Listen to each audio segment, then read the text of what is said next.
You are watching WPTV. Welcome back to the guests. We have Nadia, Josh, John, and Jen here to take one final slap shot for the Stanley Cup playoffs. A lot of big things happening in the Stanley Cup playoffs. A lot of players stepping up. Nadia, what players made the biggest impact for you so far? I think right now the only obvious choice is this young winger on the Carolina Hurricanes, Warren Foegele. You know, he has been leading their team. He's been a huge production, a huge scorer, and I think he's one of the main reasons why the Hurricanes have made it so far. He's put up 10 points, which is leading the team in playoff points, and he's showing up for a team that has a lot of injuries currently. So, you know, I don't know. I think this could be the year for the Hurricanes, especially with all the rookies like Foegele stepping up. I'm going to stay with the Hurricanes, but I'm going to go with the young defenseman. He's only 25 years old, Jacob Slavin. We can look at his stats right now. He's got no goals, but he's not much of a goal scorer. He's got 11 assists in 10 games. Against the Capitals, he put up 9 assists. There was a game where he had back-to-back 2 games with assists. Then he had a 3-assist game. This guy's unstoppable. He's young, which I mentioned before, only 25. He's got a lot of talent in him. He's going to be putting up some more points, I think, going forward. They're up 3-0 against the Islanders. John, I'm sorry. It's looking pretty much the end of the road for them. I'm excited to see what happens in the Eastern Conference because that's where I think Carolina's going to go. I'm just so grateful for this guy.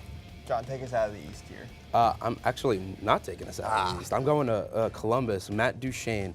The trade deadline acquisition has been a big player for the Columbus Blue Jackets. He's got 9 points in 8 games, 5 goals, 4 assists. And the thing is, he's not leading the team in points, but he's doing everything right. Okay, he's making defensive plays. He's also a +5, which is something you don't see from a high-end scorer all the time. They're not always defensively responsible, but to see Matt Duchene doing everything right, playing a 200-foot game, he's the key to success for Columbus moving forward. Okay. Well, I agreed with you, John. I mean, you can't go wrong with Duchene. I didn't realize how young he is. He's 28 years old, and I want to call him Mr. Rebound because in the playoffs, he has made or braked these games by making rebound goals. In overtime, third periods, he's been there, and he also set most records for postseason hockey. I mean, you can't go wrong with Duchene. Pretty sure this was his first time getting a goal, I think, in his playoff career around this time. So this is really big for him to actually get a huge shine in the playoffs because we know that this is a long time coming for him. He's 28, like you said, he's still young. But in hockey, it starts to get a little bit closer to the end, around maybe like 34, 35. He's hungry. He's ready. He's ready to win it now. And with this team that has expiring contracts, and we know where Duchene's going to end up, he's really to make a name for himself over in Colorado. Now, it wouldn't be the hockey block if we didn't have a pick spar. And there's a lot of teams that are very interesting, shocking the world, really. Nadia, who's your biggest shock of the playoffs so far? I think I have to stick with Carolina, you know, as the most surprising team. If you put it into perspective, 4 months ago, the Canes were just 2 points out of last place in the entire National Hockey League. A month ago, everyone projected the Canes as a first-round exit against the defending Stanley Cup champions. 2 weeks ago, they were at the brink of elimination in that series in a 3-2 deficit, and now they're 1 win away from the Eastern Conference Final. So let that sink in a little bit. I mean, despite the team's heavily injured roster, they're playing very strongly against New York Islanders, and I think that this is the year for the wild card teams, and Carolina is no doubt shining through. Speaking of wild card teams, I'm going to pick the Columbus Blue Jackets. They swept, absolutely swept, one of the best teams in NHL history, who had 62 wins, manhandled them. Now they're tied with the series against the second best team in the East, probably arguably the second best team in the league. So for them to go all the way to Boston and play competitive and stick with them and grinding on the offense and defense of both sides of the puck, this is a team I'm looking forward to. I'm hoping they beat Boston to make it interesting to see in the Eastern Conference Final. John? Carolina and Columbus are great picks. They've obviously proved the world wrong. But I'm going to go with the wild card in the West, Dallas Stars.